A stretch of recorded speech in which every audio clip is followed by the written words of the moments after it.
नमस्कार, मी मनोज भोयर. मॅक्स महाराष्ट्रामध्ये आपल्या सर्वांचं स्वागत आहे.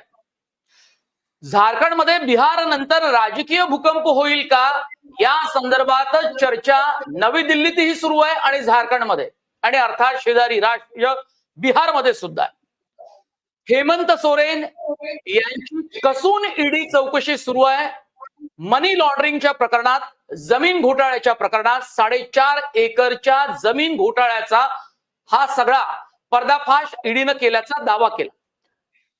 आयएस अधिकाऱ्यासहित 14 लोकांना ऍप्रिहेंड केलं, म्हणजे अटक केली ईडीच्या अधिकाऱ्यांनी. याशिवाय दिल्ली आणि रांची इथल्या मुख्यमंत्री निवासस्थानी सुद्धा ईडीच्या अधिकाऱ्यांनी धाडी टाकल्या. 37 लाख रुपये आणि इन्क्रिमिनेटिंग डॉक्युमेंट्स म्हणजे आक्षेपार्ह कागदपत्र त्यांनी गोळा केली, हस्तगत केली. आणि याशिवाय हे सगळं केलं म्हणून नवी दिल्लीच्या घरी कुठलीही परवानगी न घेता ईडीचे अधिकारी घुसले म्हणून ईडीच्या अधिकाऱ्यांच्या विरोधात एससी/एसटी ऍक्टच्या अंतर्गत झारखंडचे मुख्यमंत्री हेमंत सोरेन यांनी गुन्हा सुद्धा नोंदवलेला आहे, एफआयआर लॉन्च केलेला आहे. हेमंत सोरेन यांना जर अटक झाली तर त्यांच्या पत्नी कल्पना सोरेन या झारखंडच्या मुख्यमंत्री होतील का? म्हणजेच झारखंडमध्ये राबरी देवी प्रयोग हा अंमलात आणला जाईल का? हा या आमच्या चर्चेचा विषय. श्रीमंत माने ज्येष्ठ पत्रकार, राजकीय विश्लेषक आणि नागपूर लोकमतचे संपादक आहेत, आमच्यासोबत जोडले गेलेत. शिवाय सोहित मिश्रा एनडीटीव्हीचे माजी मुंबई ब्युरो चीफ, आता त्यांचं स्वतंत्र असं युट्यूब चॅनल आहे आणि ज्यावर ते राजकीय भाष्य करतात आणि वेगवेगळ्या घटनांचं अनालिसिस करत असतात. दोन्ही मान्यवरांचं खूप खूप स्वागत आहे. मी जातो नागपूरला श्रीमंत माने यांच्याकडे. एकंदरीत राजकीय चित्र जे आपल्याला पाहायला मिळतं बिहार नंतर झारखंड मधलं, याला केवळ ईडीचाच अँगल आहे की याशिवाय तुम्हाला काही राजकीय वेगाने काही घडामोडी बिहार नंतर झारखंड मध्ये सुद्धा घडू शकतात असं वाटतं? नाही, याला राजकीय संदर्भ आहे आणि राजकीय संदर्भ असण्याचं कारण असं आहे की गेल्या वेळेला तिथं हेमंत सोरेन म्हणजे झारखंड मुक्ती मोर्चा आणि काँग्रेस यांच्या आघाडीने अनपेक्षितरित्या जे यश मिळवलं, भाजपचा पराभव केला आणि सत्ता मिळवली, तर त्यामुळं ते राज्य आपल्या ताब्यात असावं ही अशी एक इच्छा भाजपच्या मनात असणं शक्य आहे. आणि विशेषतः लोकसभा निवडणुकीच्या तोंडावरती 10 पेक्षा अधिक लोकसभा जागा असणारी जी देशातली राज्य आहेत त्याच्यामध्ये झारखंड आहे. 14 जागा आहेत तिथं. आणि अशा वेळेला तिथलं हे सरकार जे आहे ते अस्थिर करणे हे या पद्धतीचं एक म्हणजे अशी व्यूहरचना या सगळ्या कारवायांमागं दिसते आहे. अर्थात ज्याप्रमाणे भाजपच्या समर्थकांकडून दावा केला जातो त्याप्रमाणे जर कर नाही त्याला डर कशाला वगैरे अशी जी भाषा वापरली जाते, तर हेमंत सोरेन यांचं जर त्यांना स्वतःबद्दल जर स्वतः निर्दोष असल्याची इतकी खात्री आहे तर त्यांनी चौकशीला सामोरं जावं अशा पद्धतीची मागणी केली जाते. पण एक या पद्धतीच्या चौकशीमध्ये दिसणारा जो नेहमीचा भाग जो आहे तोच सोरेन यांच्या वाट्याला आलाय आणि तो वारंवार समन्स बजावले जाणे, त्या चौकशीसाठी तासनतास बसवून ठेवणे, एक समन्स संपले, एकदा चौकशी झाल्यानंतर पुन्हा लगेच दुसऱ्या चौकशीसाठी समन्स बजावणे, अशा पद्धतीनं थोडंसं नाही म्हटलं तरी राजकीय पार्श्वभूमी म्हणजे राजकीय पृष्ठभूमी असलेला भाग त्याच्यामध्ये आहे आणि तो प्रामुख्याने राजकीय आहे असं मला या संदर्भातलं वाटतंय. आणि त्याचं कारण असं आहे की गेल्या वेळेला ज्या परिस्थितीमध्ये हेमंत सोरेन, झारखंड मुक्ती मोर्चा आणि काँग्रेसने तिथं जे यश मिळवलं ते अगदीच अनपेक्षित होतं आणि त्याच्या मागं तो अत्यंत खनिज संपत्तीच्या दृष्टीने अत्यंत समृद्ध असलेलं जे राज्य आहे आणि तिथं जो जवळपास 125 वर्षापूर्वीचा जो एक टेनेंट ऍक्ट होता छोटा नागपूर पठाराचा, तर त्याला हेमंत सोरेन यांनी केलेला विरोध आणि जनतेने त्यांना दिलेली मतं या पार्श्वभूमीवरती ती निवडणूक झाली होती, पाताळगडी मुवमेंट ज्याला आपण म्हणतो ती. आणि त्यामुळं अर्थात ते भाजपला पण तसंच वाटतं. आणि आता ज्या पद्धतीनं अर्जुन मुंडांपासून तर निशिकांत दुबेंपर्यंत हे सगळं ईडीच्या समर्थनार्थ ज्या पद्धतीचं कॅम्पेन करतायत, तर ती सुद्धा एक बाजू आहे की हे पॉलिटिकल आहे. कारण ईडीच्या अधिकाऱ्यांना चौकशी करायची असेल तर त्यांनी म्हणजे एखाद्या इन्व्हेस्टिगेटिव्ह एजन्सी सारखे एखाद्या तपास यंत्रणेसाठी सरळ चौकशी करावी. ईडीच्या समर्थनार्थ भाजपचे नेते बोलतायत. हेच सगळ्यात मोठं लक्षण आहे की हे पॉलिटिकल या पद्धतीचं प्रेशर आहे. आणि त्यामुळं गेल्या काही दिवसांमध्ये वारंवार समन्स बजावले गेले. काही समन्सना त्यांनी रिस्पॉन्स दिला नाही. एकदा रिस्पॉन्स दिला, ती चौकशी झाली आणि परवा अचानक ईडीचे अधिकारी त्यांच्या दिल्लीतल्या घरी, ज्या विमानाने ते गेले होते, त्या प्रायव्हेट जेटने, त्या विमानाने ते सगळं घरी, हे सगळं करण्याच्या मागचं राजकीयच कारण आहे. आणि बाजूच्या बिहारमध्ये जे काही घडलंय तसं आपल्याला तिथं अपेक्षित आहे असं असं म्हणजे भाजप दाखवतंय किंवा भाजपच्या एकूण कृतीमधून दिसते. आणि ज्या पद्धतीनं सोरेन यांच्या घरामध्ये, शिबू सोरेन यांच्या घरामध्ये अंतर्गत ज्या पद्धतीचे वाद असल्याच्या ज्या बातम्या बाहेर पेरल्या जातात, त्या पाहायला तरी सुद्धा आपल्या लक्षात येईल की ते पॉलिटिकल आहे. अगदी. सोहित मिश्रा यांच्याकडे जातो. खूप ताज्या घडामोडी झारखंडमध्ये होत आहेत, पण खरं तर या चर्चेचा विषय असा आहे की समजा हेमंत सोरेन यांना अटक झाली किंवा नाही झाली तरी ज्या अडचणी राजकीय आपल्याला झारखंड मुक्ती मोर्चासाठी आपल्याला दिसतात उद्भवलेल्या, त्या पार्श्वभूमीवर आपण अशी चर्चा करतोय की राबडी देवी सारखा प्रयोग जो 1996 साली लालू प्रसाद यादव आरजेडीचे अध्यक्षांनी, तत्कालीन मुख्यमंत्री बिहारचे, हे यांना चारा घोटाळ्यामध्ये जेलमध्ये जावं लागलं आणि जेलमध्ये गेल्यानंतर राबडी देवी यांना मुख्यमंत्री पदाची माळ घातली गेली. त्याच प्रकारची आता घडामोडी या आपल्याला झारखंडमध्ये पाहायला मिळतात. झारखंडमध्ये आताच्या घडीला जी काही माहिती आहे ते तुम्हीच मला दाखवली, कारण मी त्यांना प्रश्न विचारत होतो श्रीमंत माने यांना. त्यावेळेला सर्व आमदारांची एक बस, त्यांच्यासोबत सगळे पक्षाचे कार्यकर्ते, मोठे नेते हे घेऊन राजभवनकडे चाललेले आहेत. काय अर्थ वाटतो तुम्हाला की कल्पना सोरेन मुख्यमंत्री पदी आसीन होतील जर यांना अटकेची शक्यता जास्त वाटत असेल झारखंड मुक्ती मोर्चाच्या नेत्यांना? जी बिल्कुल, देखिए अगर बात की जाए तो हमने इतिहास की आपने बात की, लालू प्रसाद यादव की बात की, जयललिता ने भी जब वो मुख्यमंत्री थी उनके खिलाफ मामला दर्ज किया गया था और ये पहली बार नहीं होगा कि किसी मुख्यमंत्री को गिरफ्तार किया जाएगा। लेकिन जी, जब हम ये बात कर रहे हैं या ये जब हम चर्चा कर रहे हैं, बड़े पैमाने पर जो विधायक है, 3 बस गई थी, उसमें से बस में भरकर जो विधायक हैं वो जा रहे हैं राज्यपाल से मिलने। अब राज्यपाल से मिलने एक ऐसे समय में जा रहे हैं जब ईडी के जो अधिकारी हैं वो 7 घंटे से ज्यादा समय तक जो मुख्यमंत्री है उसकी चर्चा कर रहे हैं। और आप देखिए कि हो क्या रहा है। पिछले कुछ दिनों से जो हेमंत सोरेन की बीवी है कल्पना सोरेन, वो आपको अलग अलग मीटिंग में झारखंड में नजर आती हैं। तो एक एक्टिव पॉलिटिक्स में लाने की कोशिश उनको की गई थी। देखिए 10 समन दिए गए थे हेमंत सोरेन को, उन्हें भी पता था कि आगे क्या कुछ होने वाला है और ईडी को लेकर जो लगातार जांच चल रही थी, शायद उन्हें भी यह अंदाजा था कि इस तरह की चीजें हो सकती है। तो 3 चीजें यहाँ पर, 3 पॉसिबिलिटी है।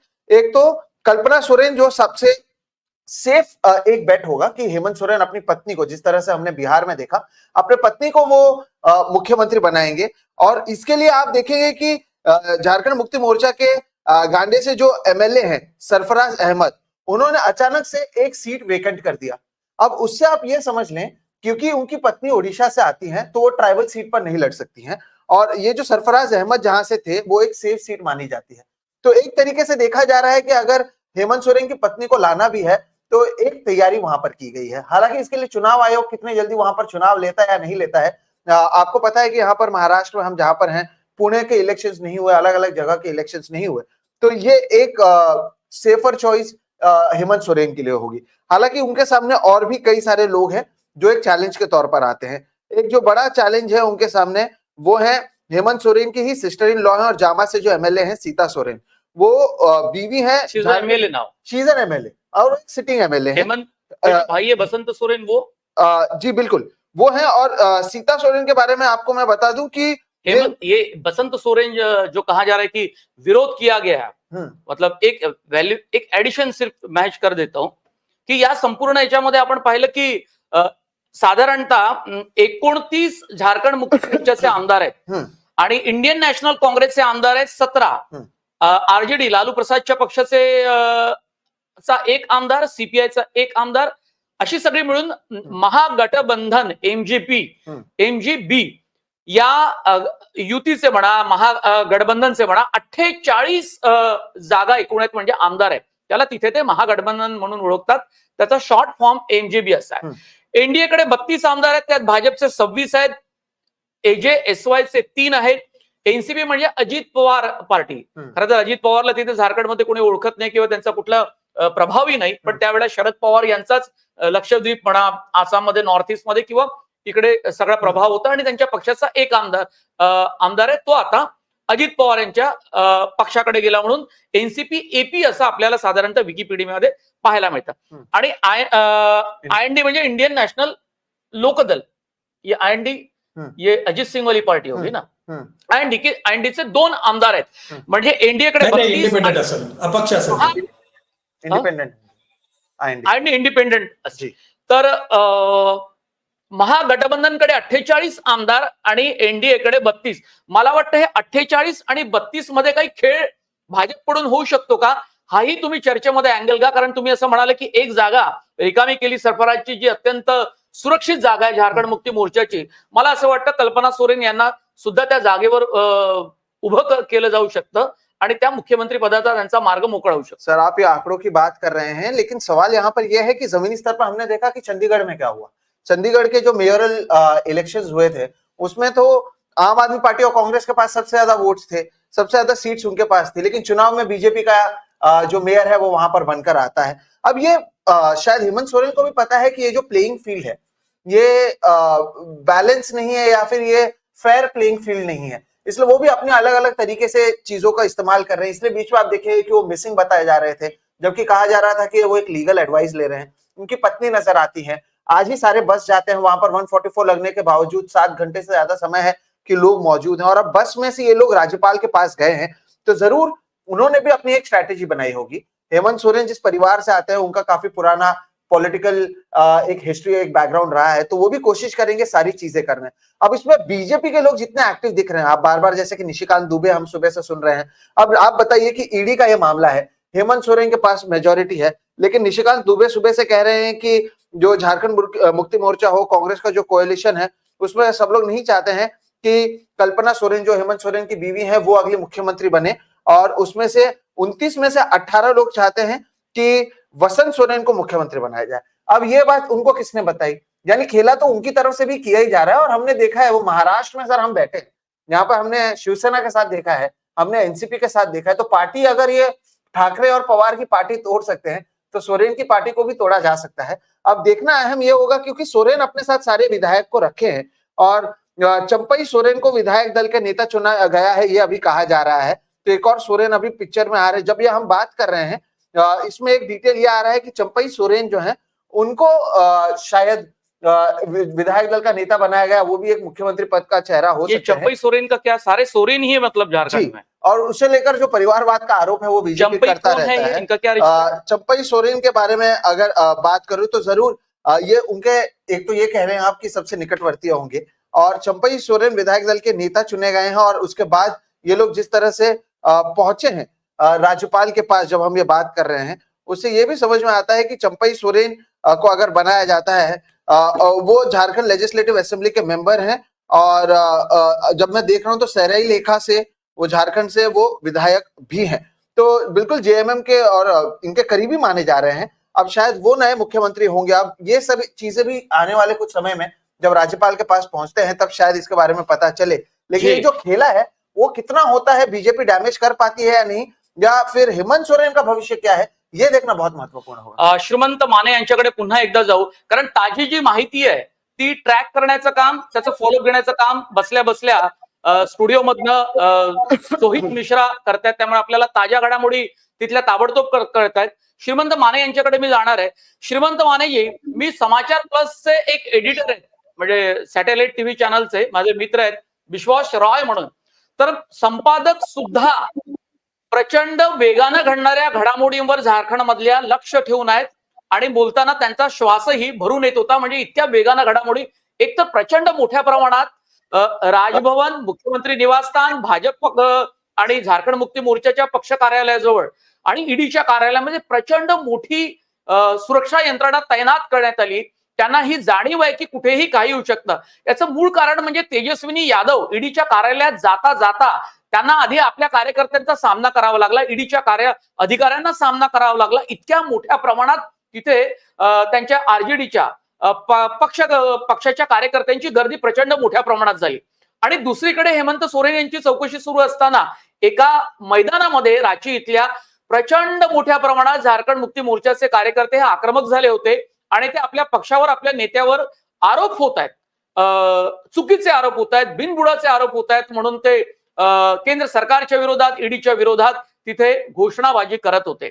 आता जी काही नवीन अपडेट सोहित मिश्रा यांनी दिलाय त्यावरून असं दिसतं की आपली चर्चा चालली होती की राबरी देवीचा प्रयोग हा होऊ शकेल का झारखंडमध्ये, जो 1996 साली बिहारमध्ये झाला होता.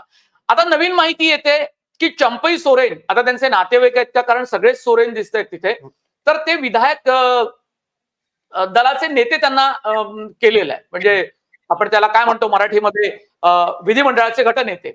तर त्यांना हे पद दिल्यानंतर याच पदावर असणारा माणूस पुढे मुख्यमंत्री होतो असं आपण पाहिलंय.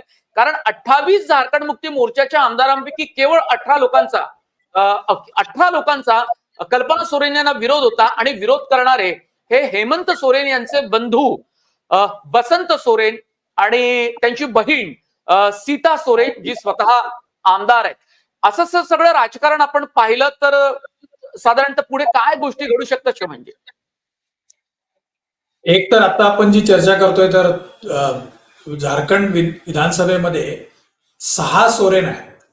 म्हणजे आपण जे वेगवेगळ्या सोरेनची जी चर्चा करतो ना, 6 सोरेन आहेत त्याच्यामध्ये.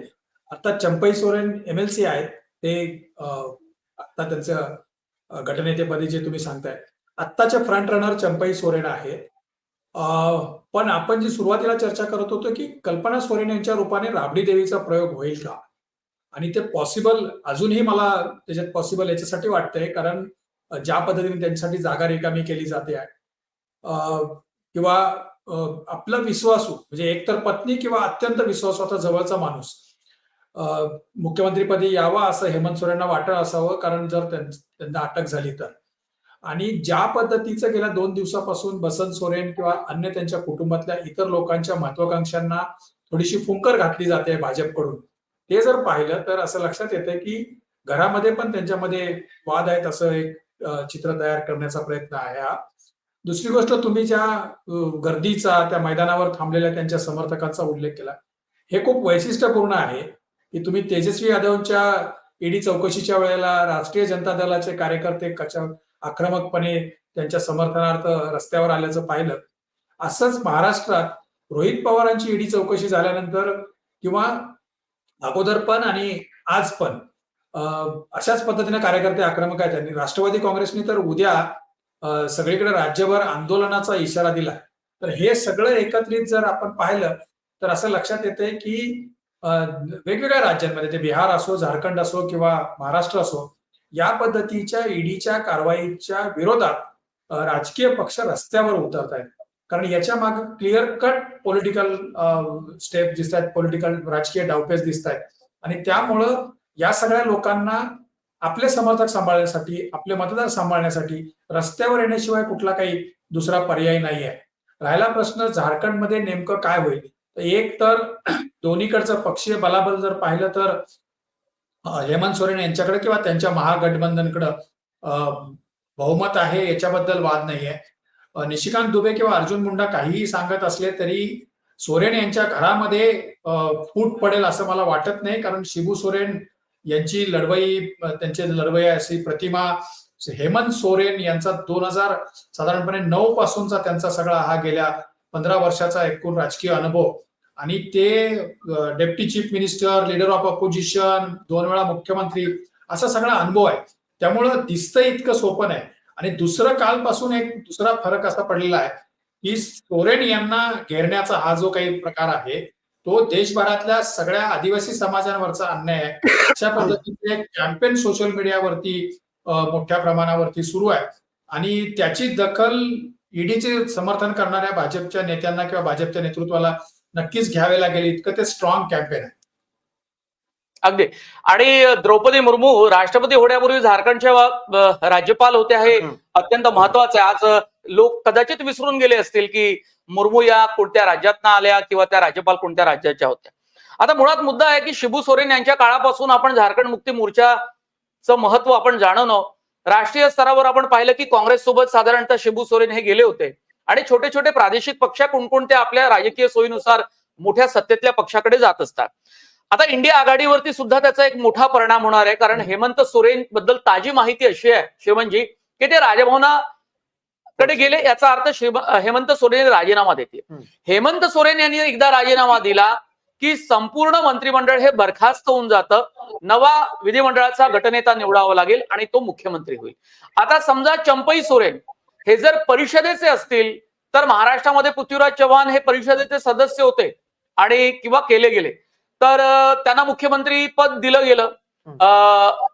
उद्धव ठाकरे सुद्धा परिषदेचे सदस्य असून सुद्धा मुख्यमंत्री झाले, तर ती अडचण समजा चंपई सोरेन यांना जर मुख्यमंत्री केलं गेलं तर ती मुळात अडचण येणार नाही, कारण ते घटनेत राहून मुख्यमंत्रीपद दिलं जातं, ती सोय आहे. आता मूळ मुद्दा असाच आहे की म्हणजे आपल्या चर्चेचा विषय होता, आता कदाचित त्यात काही बदल होऊ शकतो. चंपई सोरेन हे सध्या हेमंत सोरेन यांच्या मंत्रिमंडळामध्येच परिवहन मंत्री आहेत. परिवहन, अनुसूचित जनजाती, हो अनुसूचित ना, जाती व मी एवढंच म्हणालो की जर त्यांना विधिमंडळ गटनेता तयार केलं गेलं आणि मग त्यांचा मुख्यमंत्री पदाचा रस्ता सुद्धा मोकळा होऊ शकेल आणि परिषद त्यात ते आडवी येणार नाही. कारण असे अनेक उदाहरणं आपल्याकडे, म्हणजे महाराष्ट्राचा संदर्भ यासाठी दिला पृथ्वीराज चव्हाण आणि उद्धव ठाकरे यांचा. आता मला निशिकांत दुबे बद्दल सोहित मिश्रा यांना प्रश्न विचारायचा आहे. श्रीमंतजी तुम्ही पण ऐका, कारण मी दिवसभराच्या ज्या काही बातम्या ऐकत होतो ना, त्यात मला जे कोट प्रामुख्यानं दिसत होते की विरोधी पक्षाचे कोट माध्यमांनी सत्ताधारी पक्षाच्या संदर्भात असे काही वापरले आहेत की ते जणू काही सत्ताधारी पक्षाच्या नेत्यांनी प्रवक्त्यांनी दिलेले असावे, इतके ते ऑथेंटिक वाटत होते. मला कळत नाही की माध्यमांमध्ये केवळ निशिकांत दुबे जे काही अध्यक्ष आहेत, प्रदेशाध्यक्ष आहेत भाजपचे तिथले, त्यांचे कोट इंग्रजी वर्तमानपत्रापासून हिंदी वर्तमानपत्रापर्यंत आणि वेबसाईटवर मला सारखे दिसतात. बरं झालं सोहितनी त्याचा उल्लेख केला, पण निशिकांत दुबे सारखी माहिती देत आहेत की त्यांच्या पक्षामध्ये रिफ्ट आहे. म्हणजे 28 पैकी 18 आमदार हे कल्पना सोरेन यांना विरोध करतायत मुख्यमंत्री होण्यापासून, तर त्याचाही कोट निशिकांत दुबे यांचा. मुझे ये नहीं समझ में आ रहा, मतलब क्या और कहा भी ये जा रहा है, मतलब बीजेपी की तरफ से. हा बोला. करेक्शन करायला पाहिजे. MLC नाही आहेत चंपई सोरेन. चंपई सोरेन हे विधानसभेचे मेंबर आहेत सराईकेला अशा मतदारसंघातनं. जी जी जी जी हा, आपण सुधारून घेऊया, कारण असं एक राज्य आहे छोटं की त्या राज्यामध्ये केवळ हेमंत सोरेन, कल्पना सोरेन आणि महत्वाचे एखाद दोन नेते असतील तेच आपल्याला जास्त माहिती असतात. आपण ज्या ज्या वेळेला आपल्याला गरज भासते त्या त्या वेळेला आपण आणखी काही माहिती गुगलवरून सर्च करून आपण ती वापरात आणतो. पण मग मला हे विचार आहे की निशिकांत दुबेच्या बाबतीत तुम्ही हे द्या की सगळे कोट असे वापरले की जी रिफ्ट आहे, कल्पना सोरेन यांना जो विरोध केला जातोय मुख्यमंत्री पदाला त्यांच्या, जर हेमंत सोरेन यांना अटक होणार याची शाश्वती पक्षाच्या कार्यकर्त्यांना आणि नेत्यांना होतीच, म्हणून ते दिल्लीमध्ये गेले होते. आणखी काही न्यायालयीन प्रक्रिया पार पाडत आपल्याला ईडीच्या अटकेपासून संरक्षण मिळेल का, पण तसं काही दिसत नाही. म्हणजे 200% हेमंत सोरेन यांची अटक होणार आणि म्हणून ते राज्यपालांना राजीनामा सादर करतात आणि तो केलाही जाईल. ज्या वेळेला हा युट्यूबचा व्हिडिओ विश्लेषणासहित लोकांच्या हाती पडेल त्यावेळेला कदाचित त्यांना अटकही झाली असेल, राजीनामाही दिला असेल आणि एक नवा नेता मुख्यमंत्री म्हणून आपल्याला तो स्पष्ट होईल. पण ही चर्चा आहे की बिहार नंतर ज्या काही वेगानं राजकीय घडामोडी घडतायत आणि ईडी चे साले त्याला अँगल्स आपल्याला पाहायला मिळत आहेत, वेगवेगळ्या प्रकारची पक्षांच्या नेत्यांची आरोप प्रत्यारोप आपल्याला पाहायला मिळत आहेत, घोषणाबाजी पाहायला मिळत आहेत, ईडीच्या कार्यकर्त्यांना, ईडीच्या अधिकाऱ्यांना कार्यकर्त्यांनी अटकाव केला आहे सगळ्या या कारवाईपासून, हेही चित्र आपल्याला पाहायला मिळतं. उलट श्रीमंत माने यांनी ज्याचा उल्लेख केला होता की रोहित पवार यांच्या कारवाईच्या वेळेला म्हणजे चौकशीच्या वेळेला खूप मोठ्या प्रमाणात गर्दी होती राष्ट्रवादी काँग्रेस पक्षाची, पवार गटाची.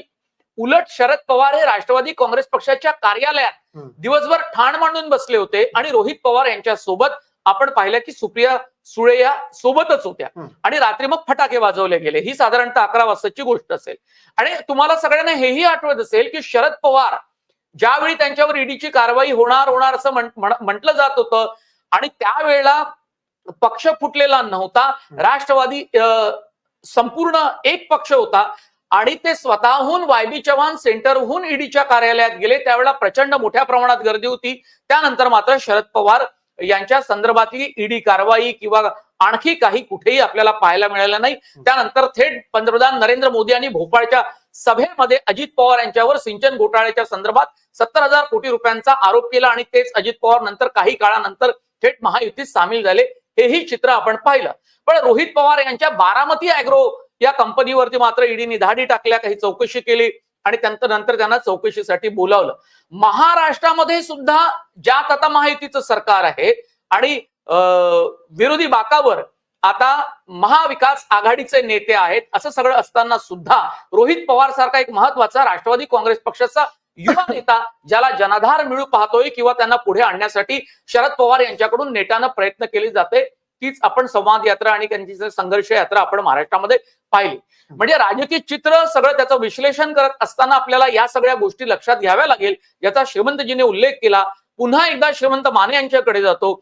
माने साहेब, मला एक सांगा की समजा कल्पना सोरेन यांना मुख्यमंत्रीपदी बसवलं गेलं नाही किंवा ती पद त्यांना दिलं गेलं नाही आणि चंपई सोरेन जे आता आमदार पण आहेत आणि मंत्री आहे, परिवहन मंत्री, हे दिलं, तर त्याच्या मागे काही विरोधाचा सूर कोणी आमदारांनी आवडला असण्याची शक्यता आहे का झारखंड मुक्ती मोर्चामध्ये?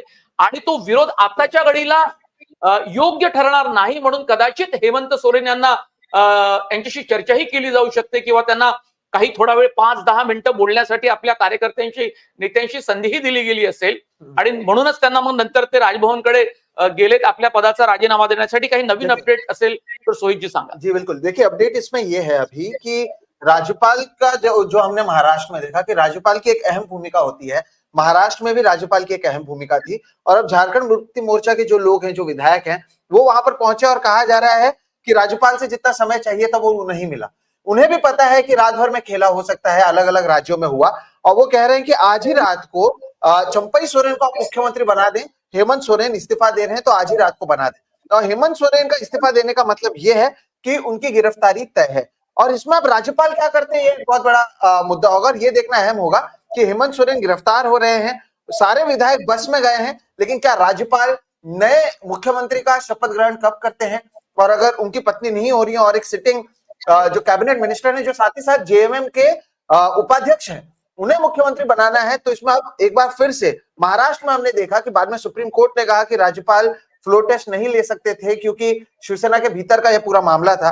अब यहां पर भी अगर राज्यपाल ने उन्हें समय नहीं दिया और जो विधायक हैं वो राजभवन के बाहर हंगामा कर रहे हैं, तो यहां पर भी खेला दिखना मिल रहा है. इसलिए आप सुबह से जो निशिकांत दुबे की बात कर रहे हैं, उनके बयानबाजी को हम देखते हैं और इस तरह की चीजें. एक चीज और ऐड कर दूं, चाहे वो हेमंत सोरेन हो, लालू यादव हो, तेजस्वी यादव हो, संजय राउत के भाई संदीप राउत हो, टीएमसी के लीडर शेख शाहजहां हो, आज अरविंद केजरीवाल को 5वीं बार समन दिया गया है, रोहित पवार को कल एक बार फिर से बुलाया गया है.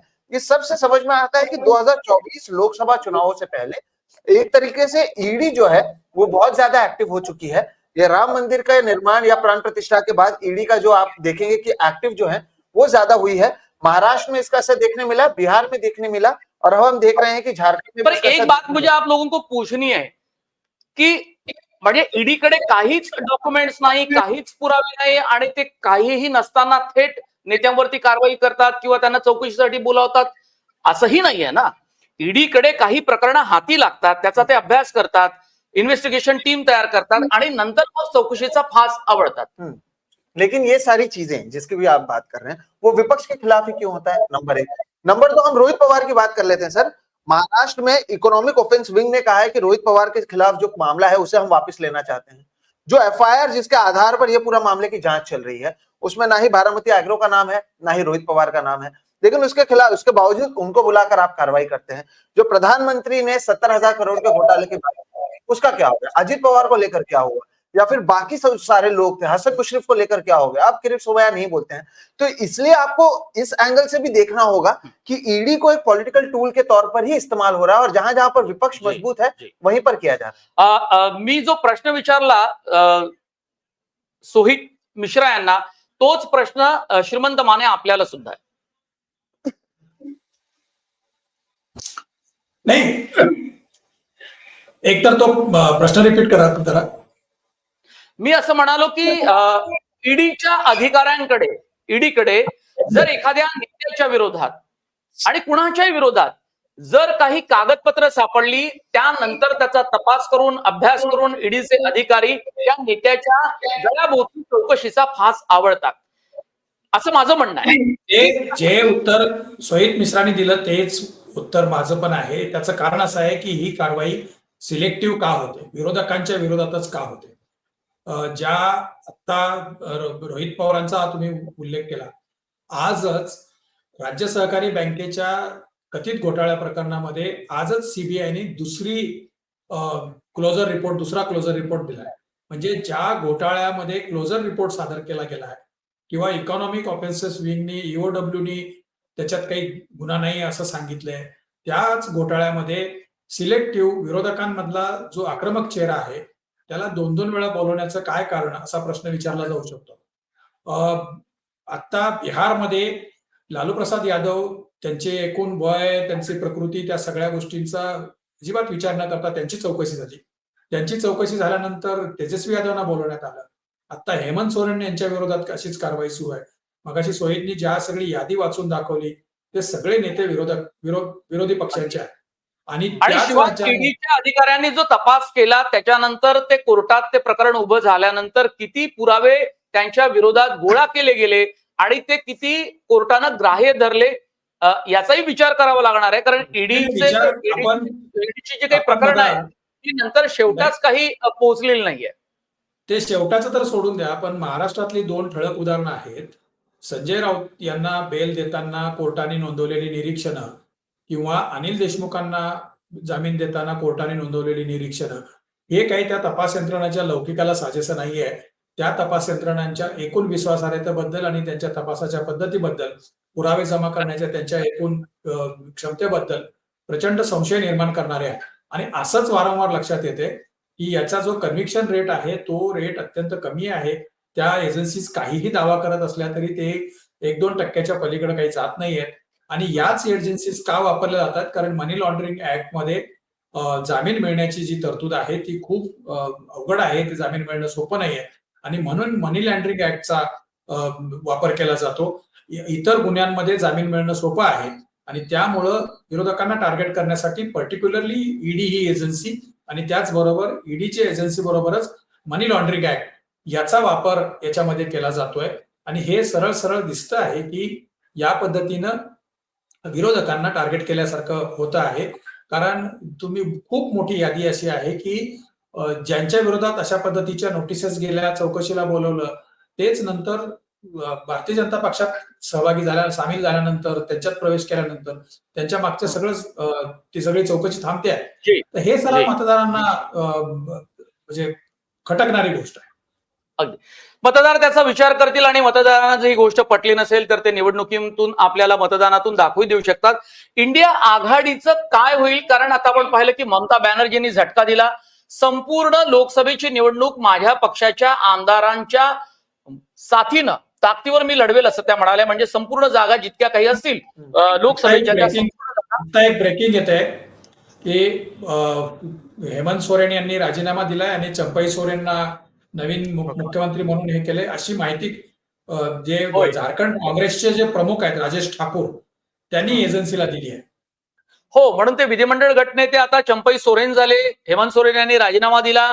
त्यांच्या पत्नीला का विधिमंडळ गटाचा नेता केलं नाही, याचं कारण असं की अंतर्गत काही ना काही विरोध असेल. कल्पना सोरेन या अत्यंत महत्वाच्या व्यक्ती आहेत, त्यांच्या पत्नी आहेत आणि त्या दोघांचे फोटो सुद्धा वेगवेगळ्या. असं वाटतं की त्या अंतर्गत विरोधापेक्षा एक मोठा भाग असा आहे की एकूण भारतीय जनता पक्षाचा किंवा पंतप्रधान नरेंद्र मोदी यांचा जो प्रचाराचा रोख आहे देशभर, घराणेशाहीच्या विरोधात आहे आणि हा मुद्दा आपल्या विरोधात जाऊ शकतो असा विचार म्हणजे लोकांच्या समोर, म्हणजे या सगळ्या परिस्थितीमध्ये लोकांच्या समोर सहानुभूती मिळवण्यासाठी किंवा लोकांच्या समोर मत मागण्यासाठी जाताना आपली बाजू लोकांसमोर मांडताना हा मुद्दा आपल्याला अडचणीचा ठरू शकतो, घराणेशाहीचा, पत्नीला मुख्यमंत्री बनवण्याचा.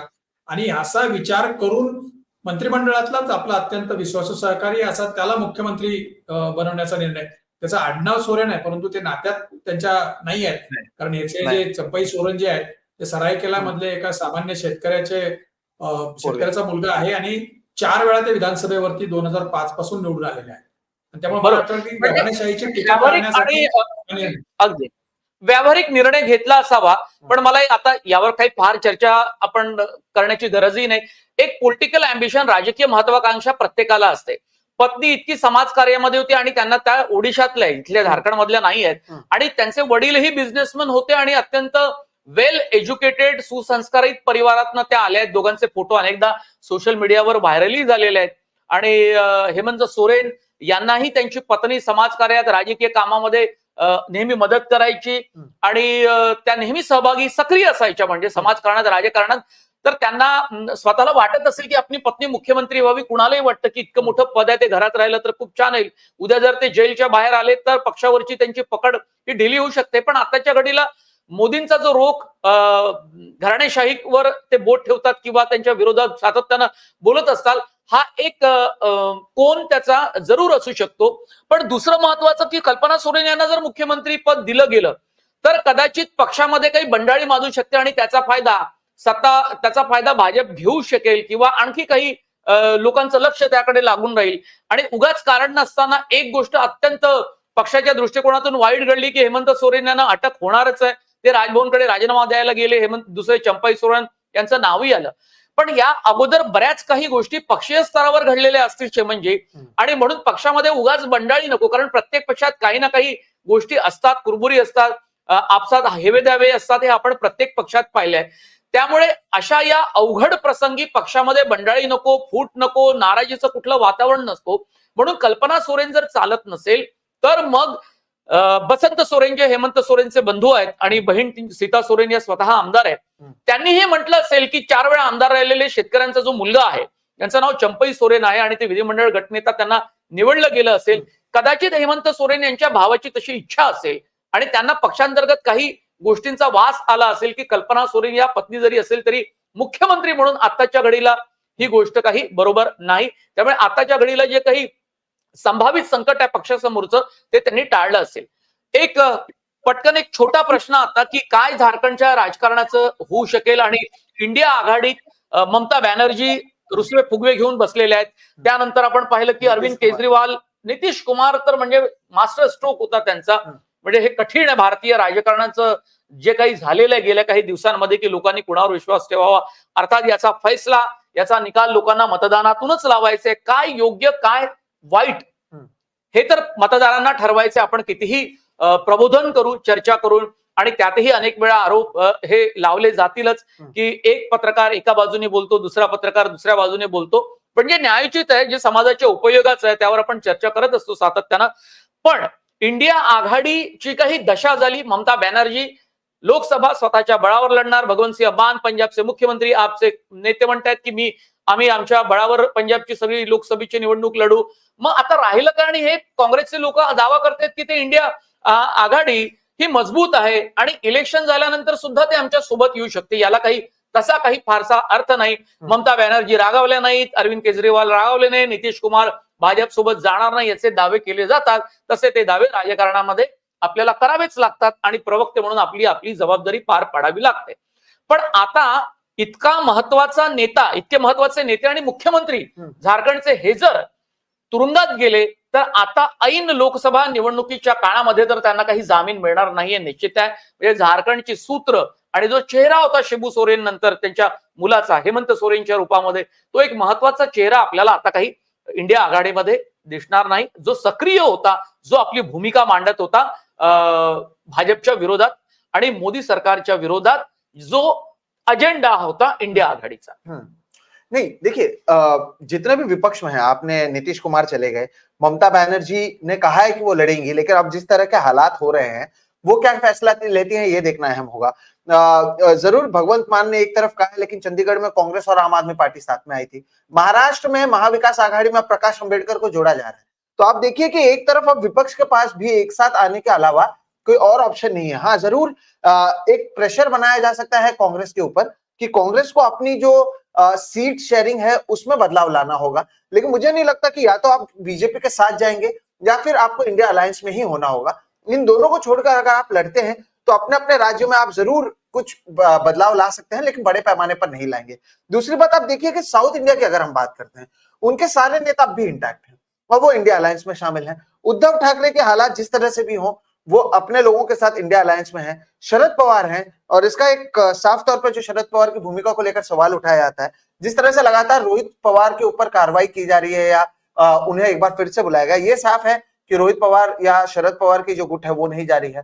कांग्रेस तो है ही, अब प्रकाश अंबेडकर भी जुड़ रहे हैं, तो जरूर इंडिया अलायंस के अंदर उन्हें कुछ बदलाव करने की जरूरत होगी। लेकिन मुझे लगता है, ये मेरा अपना जो असेसमेंट है, कि अब भी एक बड़ा जो ओपोनेंट है वो इंडिया अलायंस ही है।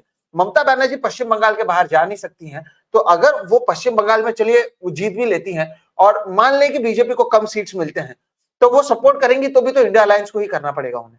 तो एक तरीके से विपक्ष को साथ नहीं आना होगा। अब ये जो एग्जाम्पल है, चाहे ये देख लें आप, तेजस्वी यादव को देख लें, अरविंद केजरीवाल को देख लें, इनके सामने भी ज्यादा ऑप्शन फिलहाल नजर नहीं आता है विपक्ष की एकजुटता को छोड़कर कहीं जाने की। श्रीमंत माने सर, मी तुमच्याकडे जाईल आणि तुम्हालाही हाच प्रश्न आहे की इंडिया आघाडीचं नेमकं काय होईल? ममता बॅनर्जी गेल्या, नितीश कुमार तर गेलेलेच आहेत. ममता बॅनर्जी चे रुसवे फुगवे सुरू आहे. अरविंद केजरीवाल, भगवंत सिंह मान यांचे वक्तव्य आपण सातत्यानं पाहतो आणि नितीश कुमार यांनी तर जोरदार धक्का हा इंडिया आघाडीला दिलाय. हेमंत सोरेन यांच्या अटकेनंतर आणि तिथे नवे मुख्यमंत्री चंपई सोरेन आल्यानंतर इंडिया आघाडीवर त्याचा कितपत परिणाम होईल, या उत्तरासहित आपण समारोप करूया. मगाशी तुम्ही ज्याचा उल्लेख केला तो मला जास्त महत्वाचा वाटतो, तो म्हणजे शरद पवारांना ईडीचं समन्स आल्यानंतर ज्या आक्रमकतेने त्या ईडीच्या समन्स विरोधात ते उभे राहिले आणि त्याची सहानुभूती त्यांना 2019च्या विधानसभा निवडणुकीमध्ये मिळाली आणि अनपेक्षितरित्या दोन्ही काँग्रेसला चांगलं यश मिळालं. मला असं वाटतं की आता हेमंत सोरेन यांच्या विरोधातली जी कारवाई आहे तशाच पद्धतीची सहानुभूती हेमंत सोरेन यांना पण मिळेल. ज्या पद्धतीनं त्यांना वारंवार समन्स पाठवून आणि हे सगळं करून जे काही चौकशीचं जे शुक्लकाष्ट त्यांच्या मागे लावलं, त्याच्या विरोधात झारखंड मुक्ती मोर्चा अत्यंत आक्रमकपणे लोकांमध्ये प्रचार करेल आणि त्याचा त्यांना फायदा मिळेल असं मला वाटतंय. राहिला प्रश्न इंडिया आघाडीचा, तर निश्चितपणे बिहारमध्ये जनता दल युनायटेड त्यातून बाहेर पडल्यामुळे इंडिया आघाडीला मोठा धक्का बसलाय. पण दुसऱ्या बाजूला ममता बॅनर्जी, अरविंद केजरीवाल आणि बाकीचे सगळे जे पक्ष आहेत, विशेषतः महाराष्ट्रात उद्धव ठाकरेंची शिवसेना आणि शरद पवारांची राष्ट्रवादी काँग्रेस, ही ज्या पद्धतीनं त्या इंडिया आघाडीमध्ये अजून आहेत. ममता बॅनर्जींनी आम्ही बंगालमध्ये स्वबळावर लढू असं जरी म्हटलं असेल, तरी बंगालच्या बाहेर निकाल लागल्यानंतर आम्ही इंडिया आघाडी सोबत जाऊ असा म्हणजे अगदी ती घोषणा करतानाच सांगितलंय. आणि त्यामुळे मला असं वाटतंय की त्यांचं तिथलं जे भांडण आहे ते अधीर रंजन चौधरी विरुद्ध ममता बॅनर्जी असं अत्यंत वैयक्तिक पातळीवरचं किंवा तिथल्या त्या पक्षाच्या प्रदेश शाखांच्या विरोधात, म्हणजे काँग्रेसच्या प्रदेश शाखेच्या विरोधातलं तृणमूलचं भांडण आहे. आणि त्यामुळं इंडिया आघाडी समोर संकट नक्कीच आहेत, पण हे ज्या काही कारवाई होत आहेत त्या कारवाईंच्या संदर्भातला मोठा प्रचार इंडिया आघाडीचे नेते करू शकतील आणि लोकसभेला सामोरे जातील असं मला वाटतं. खूप धन्यवाद श्रीमंत माने सर आपलं, सोहित मिश्राजी आपलं. दोन्ही मान्यवरांनी या चर्चेमध्ये सहभाग घेतल्यामुळे अत्यंत वेगवेगळे मुद्दे सातत्यानं चर्चेत पुढे येत राहिले, ज्यावर लोक साधारणतः विचार करू शकतील आणि आपलं स्वतःच प्रबोधन करून घेऊ शकतील. ही चर्चा आपल्याला कशी वाटली? आपण व्हिडिओ आपल्या हातात उपलब्ध झाल्यानंतर कमेंट बॉक्स मध्ये आपण जरूर कळवा. आणि जर मॅक्स महाराष्ट्र आपण जर हे चॅनल आमचं सबस्क्राईब केलं नसेल तर बेल आयकॉनवर बटन दाबा आणि मॅक्स महाराष्ट्र डिजिटल न्यूज चॅनलला सबस्क्राईब करा. खूप धन्यवाद. ही चर्चा आम्ही इथेच थांबवतो.